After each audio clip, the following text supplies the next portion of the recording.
Ya Allah. Terus bagaimana hubungan dengan anak saya yang sekolah di pesantren? Ini mau nanya sudah bersuci atau Terima kasih kemudian Bapak. bersentuhan dengan wudunya batal. Wudunya batal. Bismillahirrahmanirrahim. Assalamualaikum warahmatullahi wabarakatuh. Alhamdulillah hamdan katsiran tayyiban mubarakan fih kama yuhibbu wa rabbuna wa yarda. Ashhadu an la ilaha illallah wahdahu la syarika lah wa ashhadu anna Muhammadan abduhu wa rasuluhu la nabiyya ba'da amma ba'd. Pemirsa dan pendengar Falwa TV dimanapun anda berada, alhamdulillah segala puji bagi Allah Tabaraka wa Ta'ala. Atas nikmat dari Allah Tabaraka wa Ta'ala kita kembali berjumpa di program kesayangan kita Live Interaktif Fikih Ibadah bersama guru kita Ustaz Dr. Anas Burhanuddin Hafizahullah Ta'ala, yang mana beliau merupakan anggota Dewan Perhimpunan Al-Irsyad. Salawat berikan salam semoga Allah sampaikan kepada Nabi kita Nabi Muhammad sallallahu alaihi wasallam, untuk para istri-istri beliau, sahabat-sahabat beliau, dan semoga kita senantiasa berada di jalan sunnahnya hingga hari kiamat. Allahumma amin. Pemirsa dan pendengar Falwa TV dimanapun anda berada, insyaAllah selama 1 jam ke depan kita akan bersama-sama mendengarkan faedah-faedah, menimba ilmu bersama, dan mendengarkan jawaban-jawaban dari berbagai pertanyaan yang telah tersedia di media redaksi kami. Dan alhamdulillah telah membersamai kita guru kita Ustaz Dr. Anas Burhanuddin Hafizahullah Ta'ala. Kita sapa beliau terlebih dahulu. Assalamualaikum ya Ustaz. Waalaikumsalam. Masya Allah. Gimana kabarnya Ustaz? Alhamdulillah saya baik. Masya Allah. Alhamdulillah. Gimana pelajaran hari ini Ustaz? Kuliah hari ini? Alhamdulillah berjalan dengan lancar. Alhamdulillah. Nah, Masya Allah. Sudah pekan menjelang akhir ya. Ya, menjelang ujian ya Ustaz. Sedikit lagi Masya Allah. kita selesai dan minggu tenang kemudian ujian akhir semester insyaAllah. Masya Allah. Semoga Allah mudahkan ya Ustaz. Amin. Amin. Nah, Masya Allah. Barakallah. Nah, pemirsa dan pendengar Falwa TV di mana pun anda berada, dan tentunya kami tidak lupa menyapa para pendengar yang ikut mendengarkan siaran live kali ini, yang tergabung di radio yang ikut merelay live kita kali ini, yaitu Radio Bimbas Yogyakarta, Radio Sahabat Tegal, Radio MDFM Probolinggo, Radio Amuba Pangkal Pinang, Radio Sago FM Sumbar, Radio Gema FM Bontang, Radio Al-Hikmah Banyuwangi, Radio Albina AM Bekasi, Radio Tua FM Riau, Radio Dai Tenggaran. Pemirsa dan pendengar Falwa TV dimanapun anda berada, anda bisa bertanya. Pada kesempatan kali ini bisa bertanya melalui dengan 2 jalan atau 2 jalur. Yang pertama bisa melalui jalur via WhatsApp call di nomor 0821 7000 6087, atau anda juga bisa menelpon via nomor satelit kami, yaitu di nomor 0331 5446 087. Nah, saya ulangi, anda bisa bertanya secara langsung kepada guru kita Ustaz Dr. Anas Burhanuddin Hafizahullah Ta'ala dengan 2 cara. Yang pertama dengan via WhatsApp call di nomor 0821 7000 6087, atau via nomor telepon satelit kami di nomor 0331 5446 087. Nah, sebelum kita mendengarkan jawaban-jawaban dari pertanyaan, alangkah baiknya kita mendengarkan sebuah nasihat dari Ustaz kita, Ustaz Dr. Anas Burhanuddin Hafizahullah Ta'ala. Kepada beliau kita persilakan. Tafadhol ya Ustaz. Bismillahirrahmanirrahim. Allah Subhanahu wa taala mengabarkan dalam surat Yusuf ayat ke-5. Inna syaitana lil insani aduwwum mubin. Inna syaitana lil insani aduwwum mubin. Sungguh setan itu bagi manusia adalah musuh yang nyata. Ini adalah ayat yang berisi kabar dari Allah Subhanahu wa taala, dan kewajibannya dan kewajiban kita sebagai muslim adalah mengimani kabar yang disampaikan oleh Allah Subhanahu wa taala, maka kita harus mengimani dan menerima fakta ini bahwasanya setan adalah musuh yang nyata bagi kita. Setan akan mengganggu kita, setan akan menggoda kita, setan akan menghalangi kita dari jalan Allah Subhanahu wa taala. Dia juga bersumpah dengan nama Allah Subhanahu wa taala akan menyesatkan kita. Dia bersumpah bahwasanya karena Allah Subhanahu wa taala sudah menghukumi dia sesat, maka dia juga ingin banyak manusia ikut sesat bersama dia. Maka hendaknya kita mengimani kabar-kabar ini, kemudian juga waspada dengan godaan setan. Abu Darda radhiyallahu anhu pernah mengatakan juga, wa inna min fiqhil 'abd an ya'lama nazaghatis syaitani anna ta'ti. Dan di antara kefaqihan seorang hamba adalah dia mengetahui godaan-godaan setan akan mendatanginya dari pintu mana. Apakah itu dari pintu syubhat atau pintu syahwat? Kita bisa tergoda dari keduanya, namun biasanya ada yang lebih dominan, pintu syubhat atau pintu syahwat. Kemudian untuk pintu syahwat yang mana? Apakah pintu syahwat lawan jenis, syahwat harta, syahwat jabatan dan kekuasaan, atau yang lain? Nah, kita bisa tergoda dari semua pintu syahwat itu, tapi biasanya ada yang dominan di mana kita lebih lemah di depannya, maka kita harus waspada dengan titik-titik lemah itu. Nah, jadi kalau kita ingin menjadi seorang mukmin yang baik, seorang muslim yang faqih, maka kita perlu tahu kira-kira setan akan menggoda kita dan menjatuhkan kita dari pintu mana. Nah, kalau kita sudah sadar akan hal itu, berarti kita termasuk hamba Allah yang faqih dan memiliki pemahaman agama yang baik, insyaallah. Ya, baik. Masya Allah, barakallahu fikum Ustaz. Jazakallah khair atas nasihatnya Ustaz. Nah, tapi terkadang ya Ustaz, ada beberapa orang itu di kala orang ramai itu musuh bagi setan ya Ustaz. Tapi di kala sendiri itu sahabat bagi setan ya Ustaz. Itu bagaimana ya Ustaz? Ya, ini adalah sebuah kelemahan ya. Ini adalah sebuah bentuk kelemahan iman, dan sayangnya itu adalah kelemahan iman yang real, dalam arti yang sesungguhnya gitu. Karena sebenarnya ujian yang paling nyata, ujian yang hakiki adalah saat kita menyendiri. Karena saat kita sedang bersama banyak orang, maka belum tentu ya ketakwaan, keimanan kita itu karena Allah Subhanahu wa taala. Bisa jadi itu karena kita malu saja sama orang-orang ya. Jadi ujian yang sesungguhnya adalah ketika saat kita menyendiri ya. Tidak ada orang yang melihat kita. Saat kita berada di ruang paling sunyi dan paling gelap di rumah kita, tapi Allah Subhanahu wa taala melihat kita di situ. Maka kata para ulama, ketaatan dalam keadaan menyendiri itu poinnya besar. Dia akan sangat cepat meningkatkan iman kita lagi. Sebaliknya, saat kita menjalankan maksiat dalam keadaan menyendiri karena itu adalah ujian yang sesungguhnya, maka itu juga akan banyak mengurangi nilai keimanan kita dan memberikan dosa yang besar kepada kita, karena disitulah kita benar-benar diuji oleh Allah Subhanahu wa taala. Artinya kalau kita bisa lulus, maka berarti kita insya Allah punya takwa yang besar kepada Allah Subhanahu wa taala. Dan sebaliknya, kalau kita tidak bisa sabar dalam kondisi seperti itu, maka berarti memang kita memiliki iman yang lemah. Masya Allah, barakallahu fikum Ustaz. Jazakallah khair atas nasihatnya Ustaz. Alhamdulillah Ustaz, telah tergabung dengan kita penelpon pertama dari Ibu Lilis dari Tangerang. Assalamualaikum Fatwa TV. Assalamualaikum. Halo Ibu. Ustaz, Assalamualaikum. Waalaikumsalam warahmatullahi wabarakatuh. Iya Bu, silakan pertanyaannya Ibu. Ya, nah terkait dengan ibadah sholat Ustaz, mau bertanya terkait begini. Ketika kita sholat ya, itu qadarullah ketika sujud baru ingat ini baru rakaat pertama begitu Ustaz. Nah. Tapi udah tahiyat awal begitu. Ya.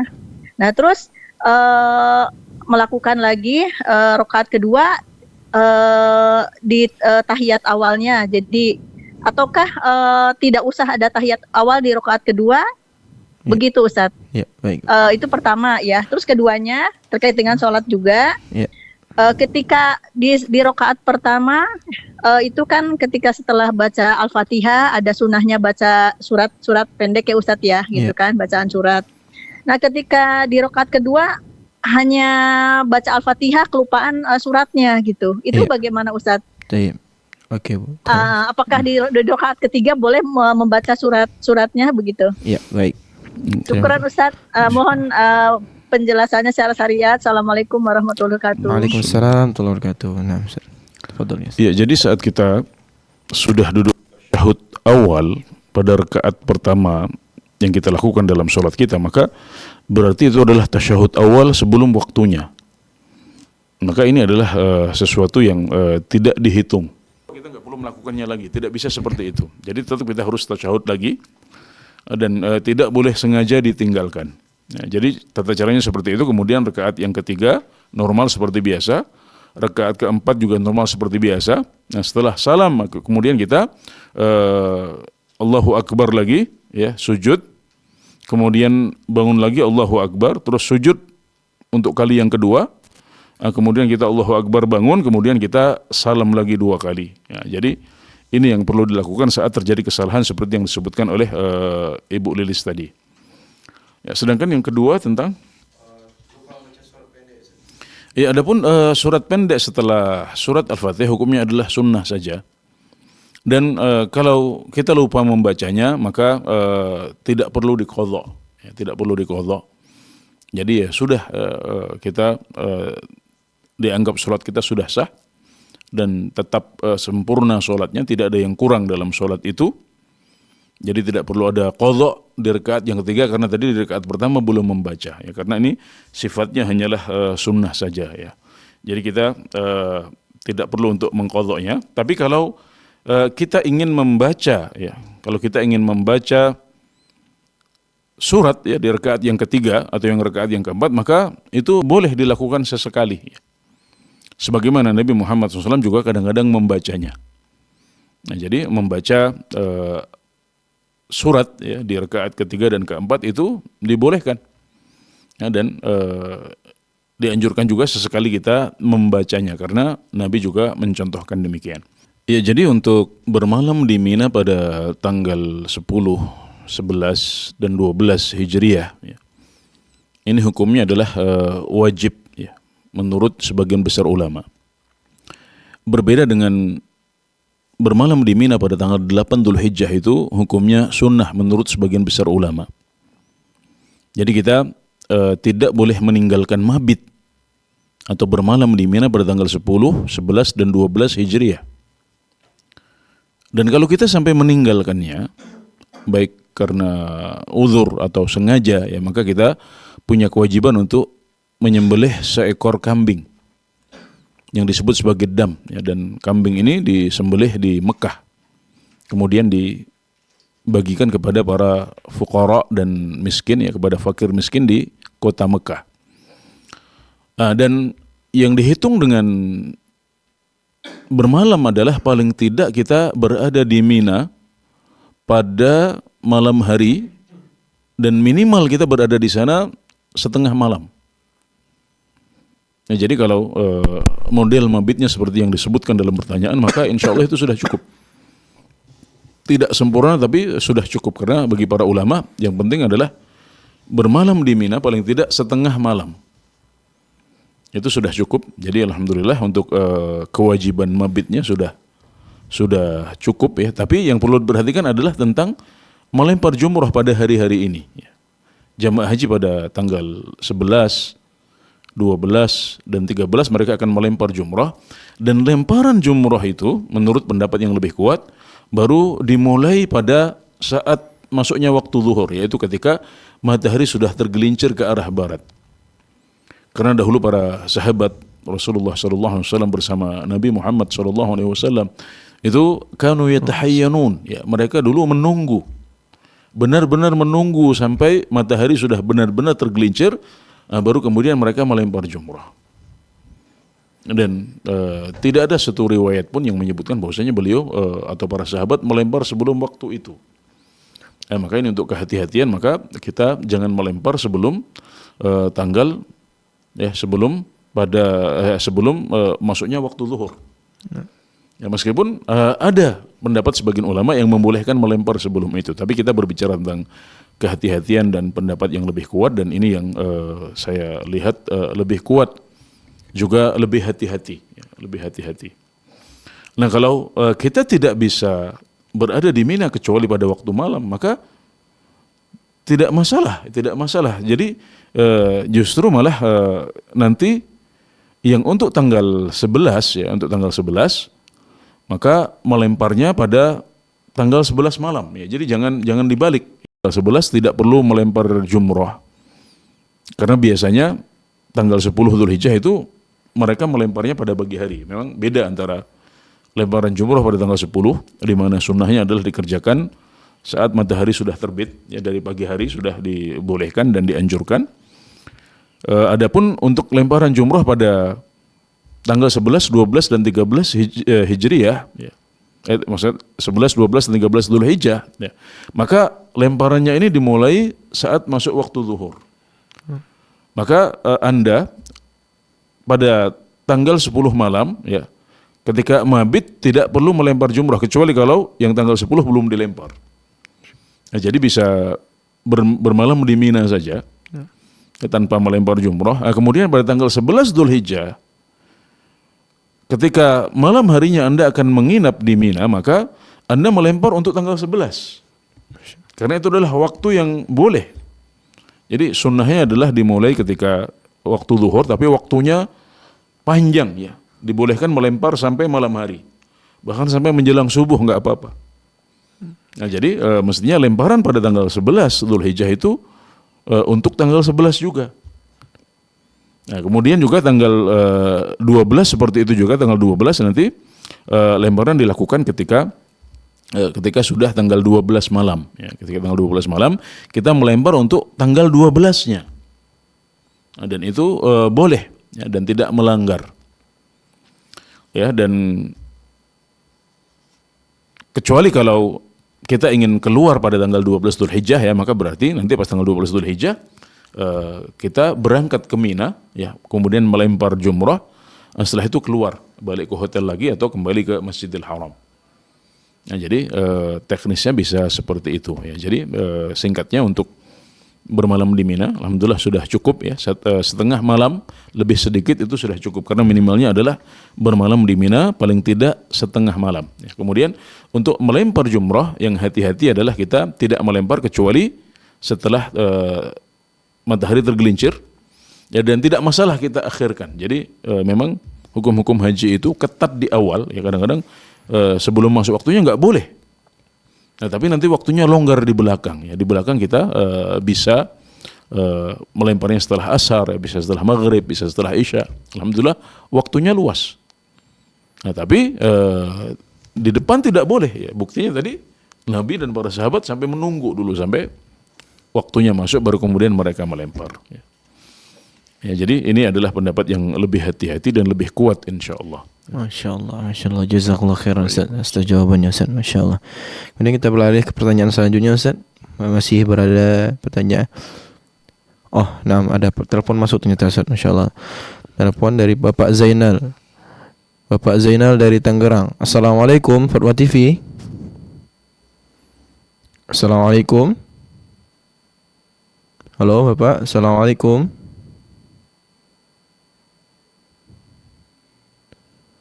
Halo, Assalamualaikum. Silakan Bapak. Waalaikumsalam. Pertanyaannya Bapak.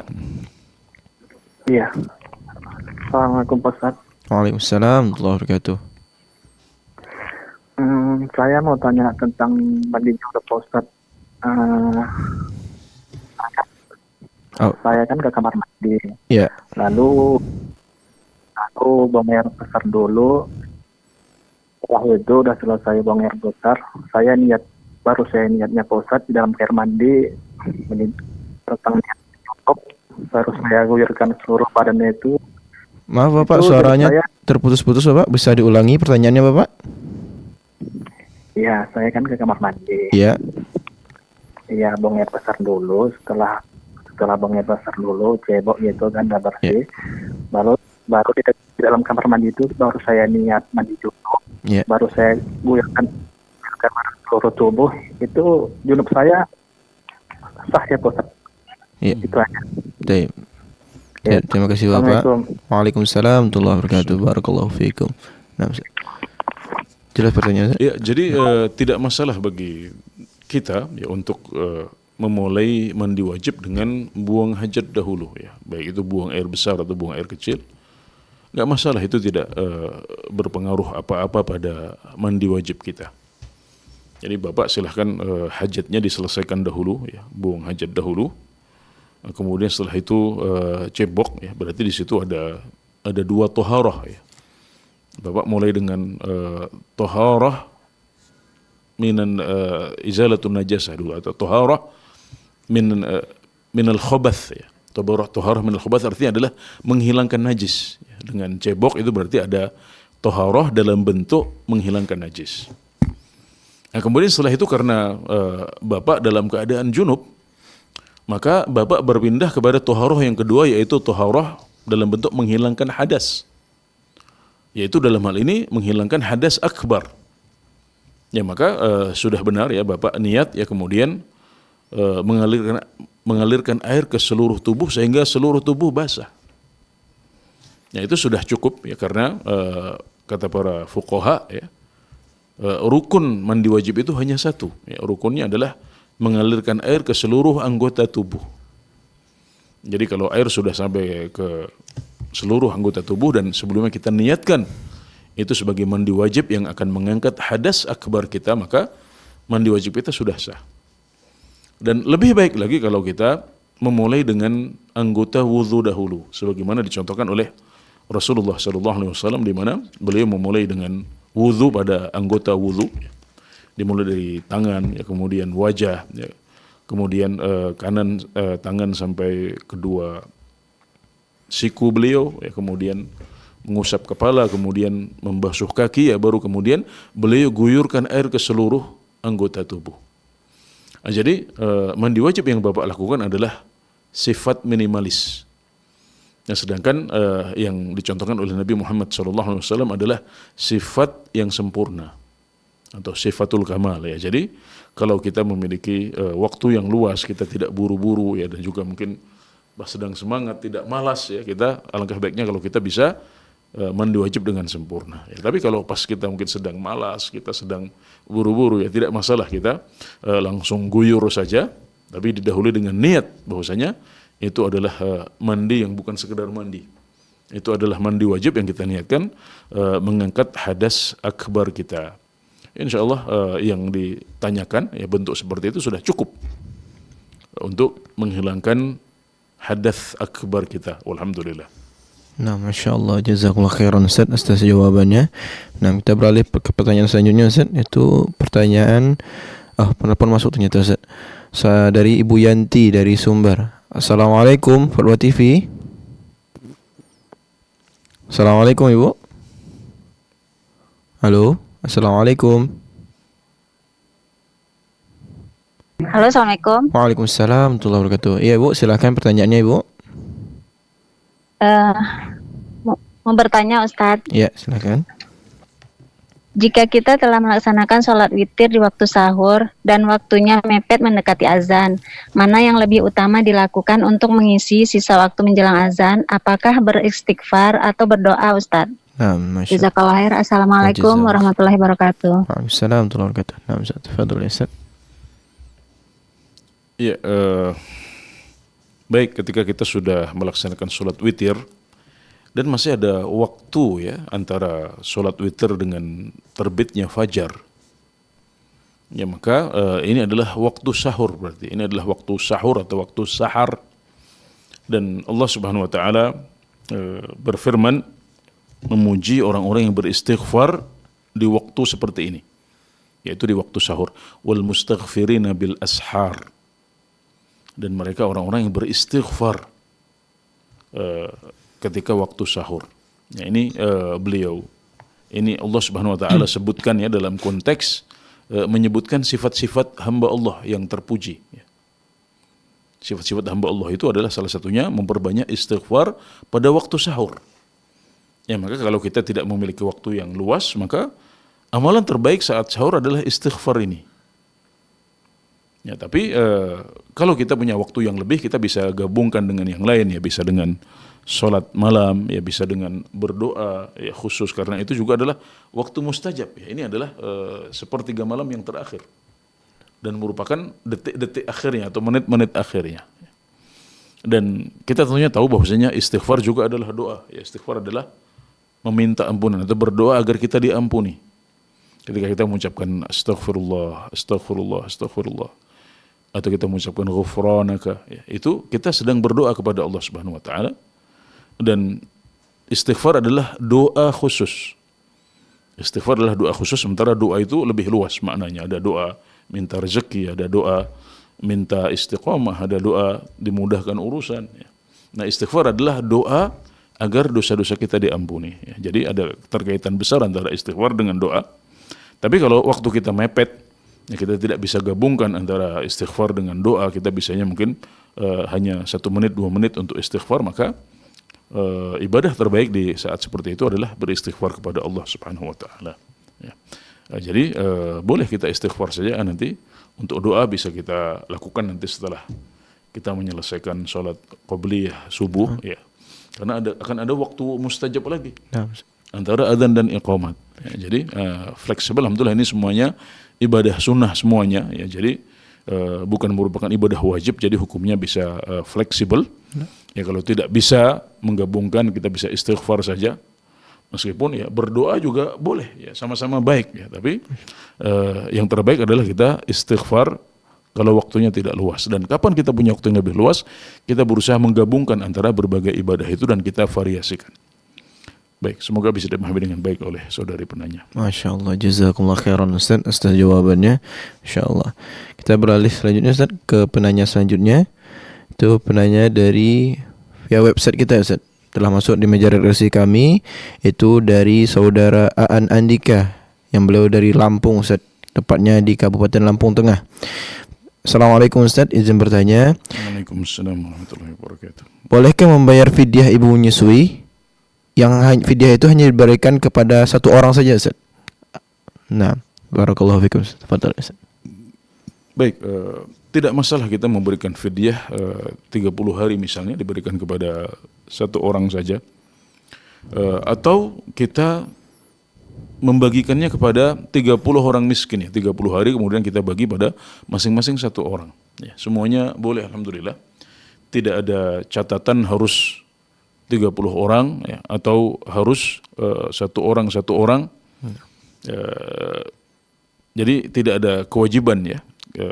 Tidak ada penyebutan angka, ya, berbeda dengan sebagian kafarah misalnya, seperti kafaratul yamin itu ada it'amu 'asharati masakin min awsati ma tut'imuna ahlikum aw kiswatuhum, ya, fa kafaratuhu it'amu 'asharati masakin min awsati ma tut'imuna ahlikum aw kiswatuhum aw tahriru raqabah. Jadi kafarah melanggar sumpah itu adalah memberikan makan kepada 10 orang miskin, ya, dengan makanan yang sedang, atau memberikan pakaian kepada mereka dengan pakaian yang sedang pula, atau pilihan yang ketiga adalah membebaskan budak. Jadi di situ ada penyebutan harus 10 orang. Ya, sedangkan untuk fidyah puasa itu firman Allah Subhanahu wa taala adalah fa fidyatun ta'amu miskin. Ya, hendaklah membayar fidyah dengan memberikan makan kepada orang miskin. Nah, jadi tidak ada catatan harus 30 orang, ya. Maka kata para ulama tidak boleh untuk memberikan makanan fidyah kita yang selama 30 hari itu diberikan kepada 1 orang saja, boleh. Dibagi rata kepada 30 orang juga boleh, kepada 10 orang, kepada 15 orang boleh, karena tidak ada ketentuan, alhamdulillah. Sebagaimana boleh juga kita berikan dalam bentuk makanan siap saji, boleh juga diberikan dalam bentuk makanan mentah. Alhamdulillah aturannya longgar sehingga kita bisa pilih mana saja. Yang penting segera bayarkan fidyah, ya, sebelum kita lupa atau sebelum kita tersibukkan atau kita kedatangan berbagai hal yang membuat kita lupa akan fidyah itu. Masya Allah, barakallahu fikum Ustaz atas jawabannya, jazakallah khairan Ustaz. Nah, kita beralih ke selanjutnya Ustaz, kembali masuk telepon kepada kita, penelpon dari Ibu Hilda dari Padang. Assalamualaikum Ibu, Fatwa TV. Waalaikumsalam warahmatullahi wabarakatuh. Silakan Ibu pertanyaannya. Assalamualaikum Ustadz. Waalaikumsalam Waalaikumsalam warahmatullahi warahmatullahi wabarakatuh. Barakallahu fikum. wabarakatuh. Ustadz mau nanya, apa yang maksud dengan memperbarui niat tuh Ustadz? Nah, Apakah kita yang udah nikah misalnya 30 tahun itu memperbarui niat itu seperti apa gitu Ustadz? ya. Baik Ibu. Assalamualaikum. Baik. Jazakumullah khairan. Wa jazakallahu khairan. Baik. Nah, Ustaz. Ya, memperbarui niat itu maksudnya adalah mengingat kembali keikhlasan kita kepada Allah Subhanahu wa taala. Ya, jadi kita perbarui niat ya dalam arti bisa jadi setelah sekian lama ya setelah kita beribadah kepada Allah Subhanahu wa taala ya kadang-kadang niat kita itu sudah berkurang ikhlasnya. Atau niat kita itu yang kita pasang itu sudah menjadi ritual yang kita tidak hayati. Terutama mereka yang misalnya memilih untuk mengucapkan niat dengan lisan ya. Nah, ini adalah pendapat sebagian ulama ya, sebagaimana kalau kita membaca bacaan sholat ya, kalau yang kita ucapkan itu kadang-kadang mulut kita mengucapkan ya, tapi hati kita tidak hadir. Hati kita tidak meresapi dan menghayati. Maka ini adalah sebuah ibadah yang berkurang. Kata para ulama, ibadah yang sempurna adalah ibadah di mana badan kita bergerak. Apakah itu dengan berdiri, atau sujud, atau ruku. Mulut kita komat kamit membaca zikir yang disyariatkan pada posisi-posisi tersebut. Ya, kemudian hati kita hadir saat kita mengucapkan Subhana Rabbiyal A'la, itu kita hadir, kita hayati itu. Maha suci Allah yang maha tinggi. Subhana Rabbiyal Azim, ya maha suci Allah yang maha agung. Kita hadir di situ. Jadi badan kita bergerak, mulut kita komat kamit, hati kita meresapi. Nah, itu adalah ibadah yang sempurna. Tapi sering sekali kita mengucapkan zikir, membaca Al-Fatihah, membaca zikir ruku, zikir sujud. Tapi itu sudah menjadi ritual yang berkurang maknanya. Kita menjalaninya sebagai rutinitas saja. Pokoknya kalau ruku bacanya ini, kalau berdiri bacanya ini, kalau sujud bacanya ini. Nah, itu adalah hilangnya khusyuk yang bisa mengurangi pahala sholat kita. Demikian juga mereka yang ketika sholat berniat dengan diucapkan, maka ada potensi dia sudah hafal ya, sehingga penghayatannya kurang. Nah, berbeda dengan mereka yang meyakini niat itu dalam hati dan tidak perlu diucapkan, maka dia akan hadirkan di situ. Dia akan katakan dalam hatinya ini adalah sholat zuhur ya 4 rakaat ya, dia ingat-ingat.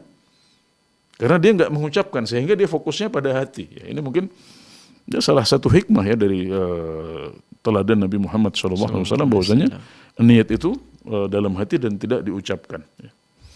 Nah, jadi ini hikmahnya. Tapi saya berbicara tentang sebagian umat Islam, karena ini adalah amalan yang disunahkan oleh sebagian madhab. Ya. Kita tidak mungkiri ya, ada cukup banyak ulama yang menganjurkan agar niat itu diucapkan.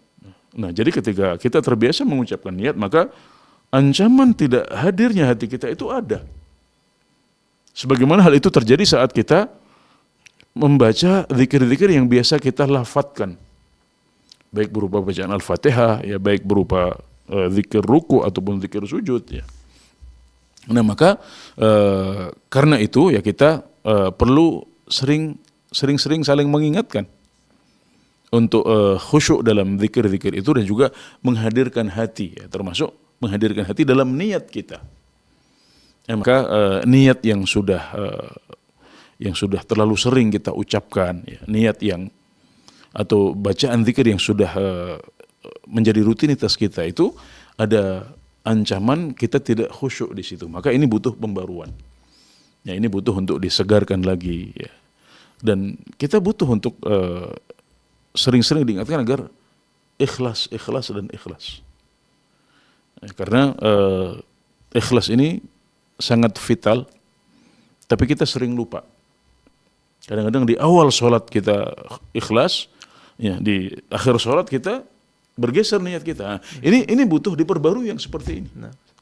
Saat ada godaan setan di tengah-tengah sholat, ketika kita sudah di rakaat ketiga atau rakaat yang keempat, kita tepiskan godaan setan ini. Misalnya kita disuruh, ayo panjangin dikit sholatnya.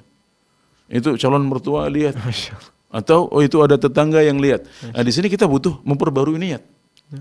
Kita tepis godaan setan ini, kemudian kita katakan, aku tidak ingin apa-apa kecuali pahala dari Allah Subhanahu wa taala. Ya, dari sholat ini aku tidak butuh dilihat orang, aku tidak butuh untuk didengarkan oleh orang atau dipuji oleh manusia. Aku hanya ingin pujian dari Allah Subhanahu wa taala saja. Nah, maka itu adalah salah satu bentuk memperbarui niat atau tajdidun niyah, memperbarui niat kita. Demikian juga untuk ibadah-ibadah yang lain ya, ketika kita mengerjakan sholat atau umroh ya, jika itu sudah menjadi ritual yang berkurang maknanya, maka kita perlu untuk memperbaruinya lagi. Termasuk juga adalah memperbaiki niat ya, dan diingatkan dengan niat yang ikhlas pada setiap awal amalan atau pada setiap awal Ramadan, ada pada setiap kita memulai bab baru atau saat kita memulai kitab baru dalam kajian kita. Ini semuanya termasuk bentuk tajdidun niyah ya, memperbarui niat. Makanya ada sebuah riwayat dari Abdurrahman bin Mahdi rahimahullah taala, beliau mengatakan, "Lau sannaftu kitaban min abwabin la ja'altu hadzal hadits fi kulli bab." Kalau seandainya aku menulis sebuah kitab yang terdiri dari beberapa bab, maka aku akan sebutkan hadis ini pada setiap bab. Maksud beliau adalah hadis Umar bin Khattab, innamal a'malu binniyat. Saking pentingnya niat dalam setiap ibadah kita, bahkan dalam setiap bagian ibadah kita, dalam detail setiap ibadah kita, itu kita butuh niat yang ikhlas, butuh sering-sering diingatkan ya. Maka ini juga adalah bentuk tajdidun niyah. Jadi bisa kita simpulkan bahwasanya ya, bentuk memperbarui niat itu bentuknya banyak. Nah, intinya adalah memperbarui niat yang sudah mulai bergeser, yang sudah mulai salah, yang sudah mulai usang sehingga kita tidak khusyuk lagi dalam melakukannya. Ya. Itu semuanya butuh pembaruan, dan di masyarakat kita juga ada makna memperbarui niat yang mungkin konteksnya bukan ibadah mahdhah ya, bukan ibadah seperti sholat, puasa dan haji atau umroh ya, tapi dalam bentuk perjuangan ya. Kadang-kadang dikatakan, nah kita kayaknya butuh untuk memperbarui niat kita lagi nih. Kita ini membangun sekolah untuk apa? Kita berjuang di pesantren untuk apa? Nah, termasuk yang disebutkan oleh ibu penanya, kita ini nikah ini untuk apa sih? Di antara kedua pasangan perlu diskusi. Kalau sudah ada yang bergeser, nah maka berarti perlu untuk diperbaiki niatnya. Jangan-jangan ada yang salah, jangan-jangan sudah ada yang bergeser ya. Nah, maka itu juga termasuk keumuman makna memperbarui niat. Ya, jadi apa yang salah, apa yang mulai bergeser, apa yang sudah bukan lillahi ta'ala lagi, ya padahal di situ kita dituntut untuk lillahi ta'ala, ya berarti kita harus perbaiki. Nah, kita harus apa istilahnya, harus renovasi atau kita harus perbaiki ya, sehingga kembali lurus, kembali murni semata-mata karena Allah Subhanahu wa taala, baik itu dalam ibadah kita, dalam biduk rumah tangga kita, ataupun dalam lembaga-lembaga yang kita dirikan dan kita rintis ya, dalam rangka menegakkan kalimat Allah Subhanahu wa taala. Semuanya termasuk dalam keumuman memperbarui niat. Nah, Masya Allah. Jazakallah khairan Ustaz atas jawabannya, Ustaz. Nah, pendengar dan pemirsa Al-Fatihah TV dimanapun Anda berada, kami masih memberikan Anda kesempatan untuk bertanya langsung di live interaktif Fikih Ibadah bersama guru kita Ustaz Dr. Anas Burhanuddin Hafizahullah Ta'ala, dengan cara Anda bisa menelpon via WhatsApp call di nomor 0821 706087, atau Anda bisa menelpon via telepon satelit kami di nomor 0331 5446 087. Nah, alhamdulillah setelah tergabung dengan kita penelpon Bapak hamba Allah dari Sumatera Selatan. Assalamualaikum Fatwa TV. Assalamualaikum Ustaz. Waalaikumsalam warahmatullahi Waalaikumsalam wabarakatuh. Nah, warahmatullahi Bapak silahkan Bapak pertanyaannya. Ya, mohon izin bertanya Ustaz. Iya, silahkan Bapak. Ya, yang pertama tentang membayar fidyah itu apa tergantung dengan faktor usia dan atau tergantung dinilai dari faktor kesehatan. Iya. Ya, yang kedua, apakah kita melaksanakan sholat duha itu harus disertai witir atau cukup dengan sholat duha saja karena waktu sangat terbatas. Demikian Ustaz, terima kasih. Assalamualaikum warahmatullahi wabarakatuh. Bapak, maaf, pertanyaan yang kedua bisa diulangi, Pak? Pertanyaan yang kedua bisa diulangi?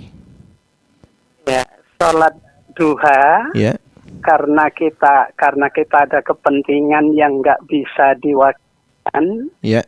Setelah sholat duha 2 rakaat itu, Ya. apa perlu dilengkapi dengan sholat witir atau cukup dengan sholat duha 2 rakaat saja karena waktunya sangat tersita oleh kepentingan. Ya. Demikian Ustaz, terima kasih. Assalamualaikum warahmatullahi wabarakatuh. Waalaikumsalam warahmatullahi Waalaikumsalam wabarakatuh. Terima kasih. warahmatullahi Nah, Ustaz, wabarakatuh. tafadhol ya, Ustaz. Pertanyaan pertama itu tadi, fidyah itu apa tergantung dari sakit atau usia, Ustaz? Apa syarat bisa membayar fidyah itu? Ya, baik. Jadi fidyah itu adalah pengganti kewajiban puasa bagi mereka yang sudah tidak mampu untuk berpuasa. Allah Subhanahu wa taala berfirman, "Wa 'alal ladzina yutiqunahu fidyatun tu'amu miskin." Dan bagi mereka yang tidak mampu untuk menjalankan puasa, kemudian tidak berpuasa, maka mereka wajib untuk membayar fidyah berupa makanan kepada orang miskin. Nah, jadi yang boleh membayar fidyah adalah mereka yang sudah tidak mampu untuk berpuasa.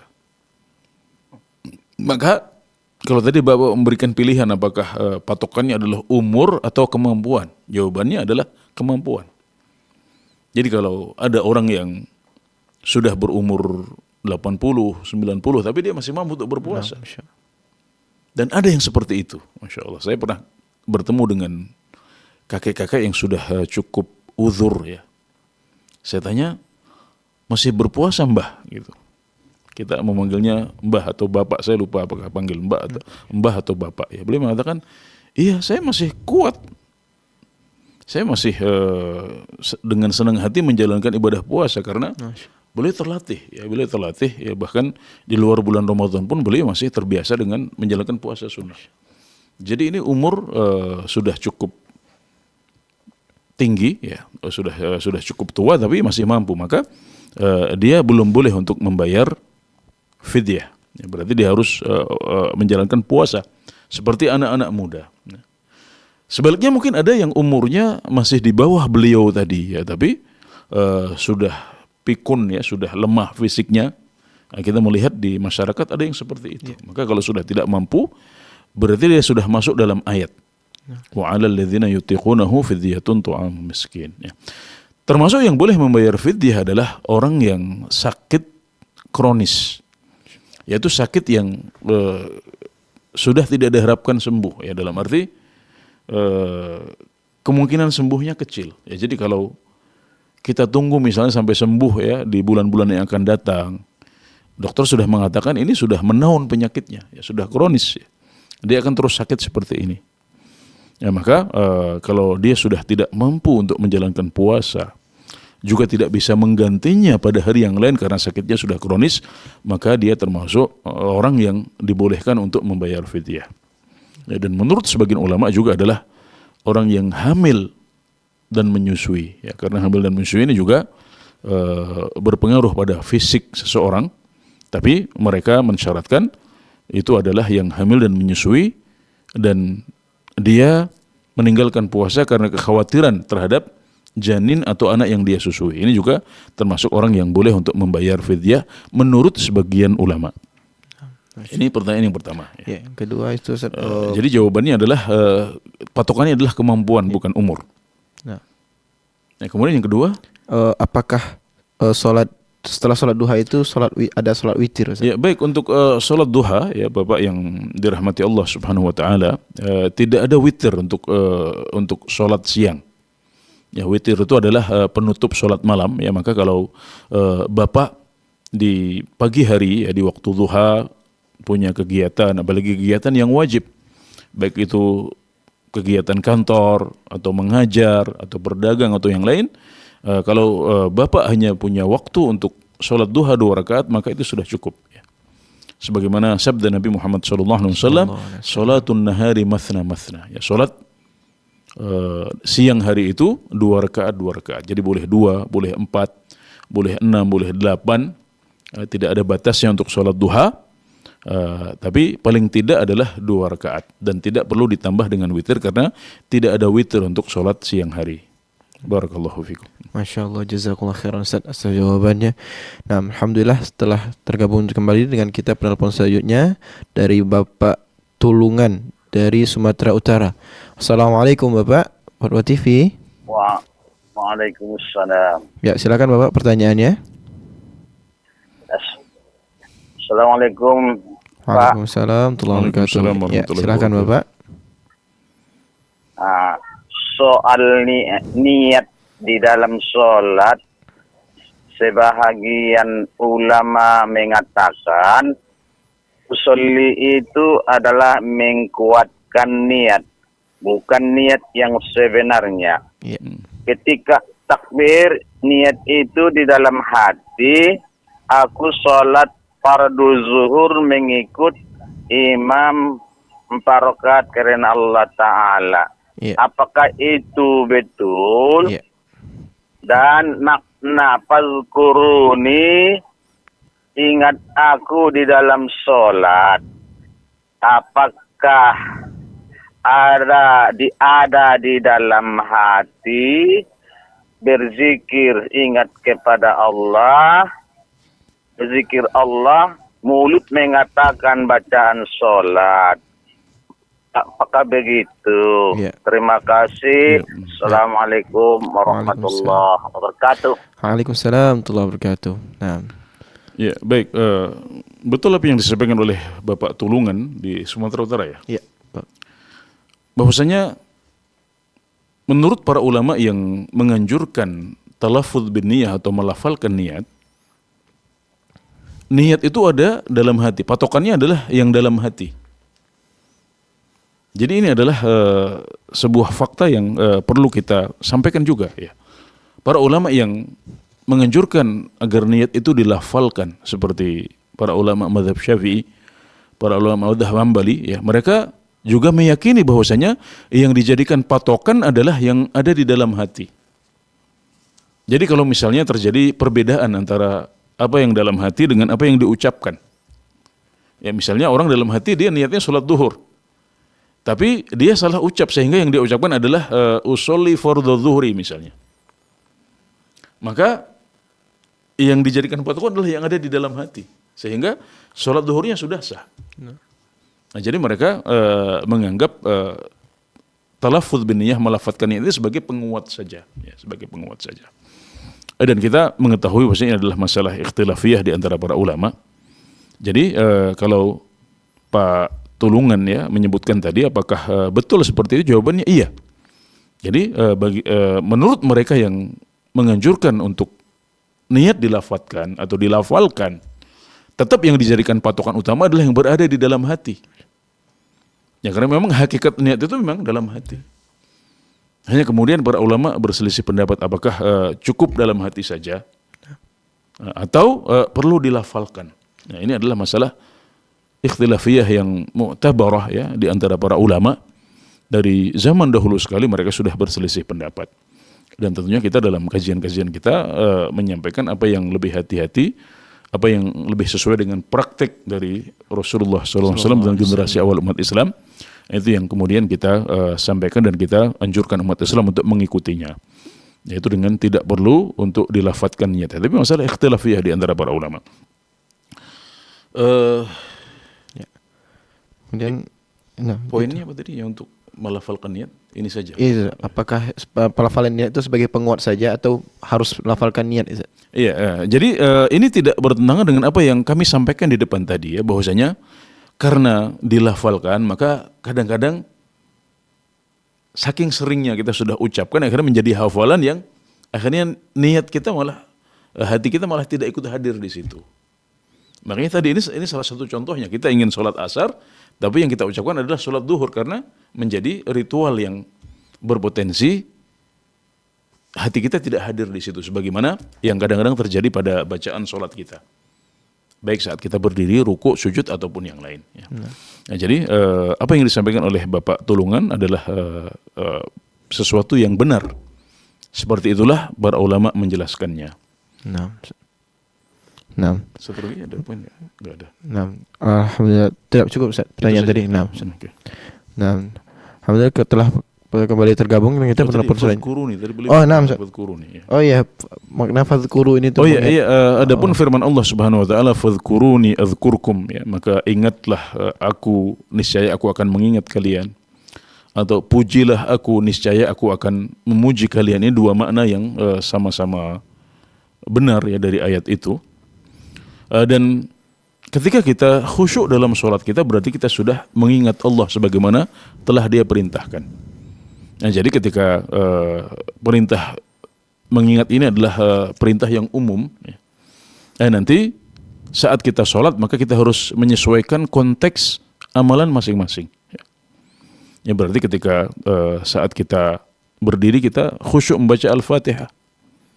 Ya mungkin Al-Fatihah itu maknanya semuanya tentang Allah Subhanahu wa taala ya, baik memuji ataupun berdoa kepada Allah Subhanahu wa taala. Tapi mungkin nanti kita akan sampai ya bahwasanya saat tasyahud misalnya kita akan mengucapkan sholawat ya, di sini berarti kita meminta kepada Allah tapi mungkin sebagian hati kita akan mengingat Nabi Muhammad SAW. Ya ini tidak bertentangan ya, tidak bertentangan dengan kita harus terus mengingat Allah ya, kita tetap memintanya kepada Allah tapi konteksnya adalah meminta untuk Rasulullah SAW, meminta agar salawat dan salam dilimpahkan kepada beliau atau yang semacamnya. Jadi yang penting adalah kita khusyuk ya, kita menghayati setiap bacaan sholat kita dan itu tidak bertentangan dengan perintah Allah untuk selalu mengingat Dia ya. Karena keduanya tidak bertentangan, walhamdulillah. Masya Allah, jazakumullah khairan Ustaz atas jawabannya dan segala faedah yang telah Ustaz sampaikan. Tak terasa Ustaz, penelpon tadi adalah penelpon terakhir sekaligus pertanyaan terakhir dan penutup perjumpaan kita pada kesempatan kali ini Ustaz. Masya Allah, kita ucapkan jazakumullah khairan Ustaz atas segala jawaban-jawaban yang antum sampaikan. Dan semoga Allah Tabaraka wa Ta'ala menjadikan jawaban-jawaban tadi berkah dan bisa kami amalkan Ustaz. Amin. Amin Allahumma amin. Nah, pemirsa Fatwa TV yang Allah rahmati, pertanyaan tadi sekaligus penutup perjumpaan kita pada kali ini dan kami mengajak Anda untuk menyaksikan terus program live interaktif Fatwa TV dari hari Senin sampai Jumat pada jadwal yang sudah ditentukan. Nah, dan untuk mengetahui segala informasi terkait Fatwa TV dan Dewan Fatwa Perhimpunan Al-Irsyad, Anda dapat mengakses website kami yaitu www.dewanfatwa.com atau fatwatv.id. Nah, kami juga mengajak Anda untuk berkontribusi, saling berta'awun dalam perkembangan dakwah Islam melalui rekening aktif yang bisa Anda saksikan di layar kaca Anda. Nah, pemirsa dan pendengar Fatwa TV dimanapun Anda berada, tak terasa 1 jam telah berlalu dan kita berada di penghujung acara. Saya mewakilkan host yang bertugas, mewakilkan kru yang bertugas, mengucapkan mohon maaf apabila ada kesalahan dan mengucapkan jazakumullah khairan atas kesempatan yang telah Ustaz berikan. Nah, kita tutup pertemuan kita dengan doa fatul majelis. Subhanakallahumma bihamdika asyhadu an la ilaha illa anta astaghfiruka wa atubu ilaik. Assalamualaikum warahmatullahi wabarakatuh. Terus bagaimana hubungan dengan anak saya yang sekolah pesantren? Ini mau nanya. Sudah bersuci atau belum? kasih kemudian Bapak. bersentuhan dengan suami, Rahimana wa rahimakumullah. wudunya batal.